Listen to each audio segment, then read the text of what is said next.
si strukturë e posaçme e organit drejtësisë. Qartë. Ndërkaq avokat, në kushtet kur tashmë Shqipëria ndodhet në fazën e mbylljes së kapitujve të negociatave, mund të kthehet një çështje si ajo e imunitetit për atë zonjës Ballukun në një pengesë reale për të gjithë procesin e integrimit evropian? Procesi i integrimit është një proces më kompleks. Jemi korrekt.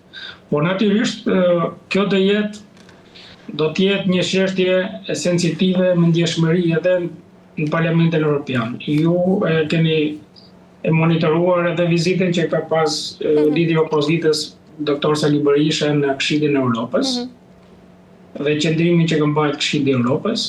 Por po shoh edhe deklarata që ka bërë Departamenti i Shtetit Amerikan lidhur me mbështetjen që japin sistemit të drejtësisë në Shqipëri.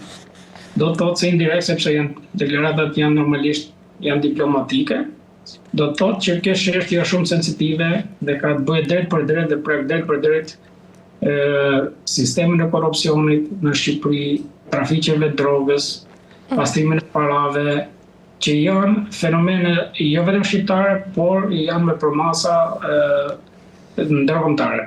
Kështu që unë e shoh që qeveria Rama i ka ditët e shkurtuara sepse ai po përpiqet të ndërhyjë për gjatë agoninë e vet. Ndërkaq, avokat, si keni parë edhe komentet e raportuesit sa i përket protestave që janë organizuar nga Partia Demokratike? Tani, qëndrimin e raportuesve në fakt ka qëndrime të ndryshme. Ai protesta fundi që ishte realisht pat një sensibilitet në gjithë media ndërkombëtare dhe New York Times ka shkruajtur. Por raportuesit dhe qëndrimet e tyre natyrisht që ata janë për proteste paqësore. Por ka një kontradiktoritet midis sjelljes së disa raportuesve në raport me praktikat e mira ose praktikat që ndiqen vetëm në Bashkimin Evropian. Unë po sjell një krahasim shumë thjesht, Biselda. Kishte një protestë në Francë dje dhe pardje për sa i përket zjarrfikësve. Nëse i keni monitoruar. Dhe zjarrfikësit e hodhen molotov dhe dojën bën me një fjalë një protestë sepse një ndër format e protestave dhe për shkallëzimi. Po të analizojmë, pra Franca është vendi i Bashkimit Evropian dhe kritikojnë protestën në Shqipëri se u hodhin molotov, ndërkohë sepse natyrisht dhe mediat janë të ndikuara, s'po foli për raportuesit, por mediat në Shqipëri janë të ndikuara, sepse në protestën e fundit kam qenë i pranishëm dhe personalisht, dhe rezulton që është hedhur gaz plot sjellës i cili ka qenë i skaduar.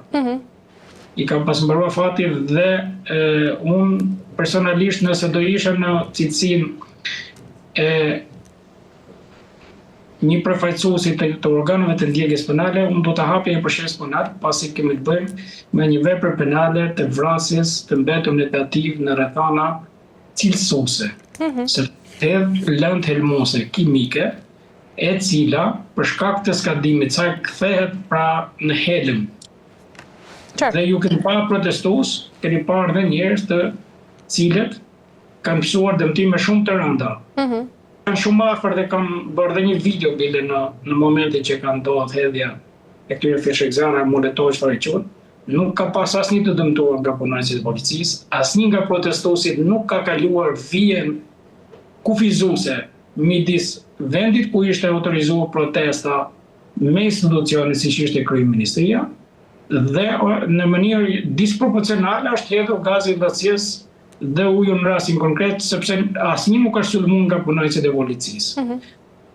Në këtë kushte ne shmojmë se ndonjëherë qëndrimet e raportuesve të Bashkimit Evropian janë ndryshe nga sjelljet që bëjnë qytetarët e vendeve të Bashkimit Evropian në raport me qytetarët e Shqipërisë. Njerëzit janë zemruar, tu ta kuptojnë. Njerëzit janë të zemruar, ai që del në protestë del sepse është i zemruar, ka një qëllim për cilin është prezent aty. Qartë. Por, avokat, në gjithë të klimë të tensionuar politike, tashmë që ndodhet në vendin tonë, mendoni se opozita ndoshta po përdor disi drejtësinë si një kauzë reale apo ndoshta edhe si një mjet politik? Shqipe tani, opozita i ka denoncuar, po morëm në mënyrën se si kanë filluar procedimet penale. Pra gjitha kallëzimet penale që janë bërë ose Gjitha rastet cilët tashmë kanë mbritur deri në derën e kryeministit janë propozimet të cilat ose kanë nisur me kallëzimet e Partisë Demokratike. E para. E dyta, opozita kanë denoncuar dhe publikisht, edhe në parlament, edhe në fushat elektorale, sistemin e korrupsionit që ka ndërtuar në Shqipëri qeverisja e Edi Ramës. Por ka një analizë shumë të thjeshtë dhe njerëzit duhet ta kuptojnë. Opozita është një kaos në një sistem demokratik dhe populli duhet ta kuptojë, duhet ta ndjejë. Duhet të reagojë ndaj padrejtësive, duhet të reagojë për të mbrojtur liritë e drejtat e veta. Kjo nuk ka të bëjë me të drejtat vetëm të opozitës. Nëse një qytetar vidhet në formën që vidhen në Shqipëri, siç ndodh këtu në 50 milionë euro, kryeministri i vendit vetëm për të shkuar nga Shqipëria në Turqi për tunelin në Llogaras, vidhet taksa paguesi. Nëse rriten taksat, rriten çmimet, rriten gjithçka dhe vidhen çdo ditë, atëherë pse s'duhet të reagojë? Partia Demokratike nuk kanë reaguar shqiptarët deri më tani sepse ky është mandati i 4 i Zotit Rama. Edhe një lutem.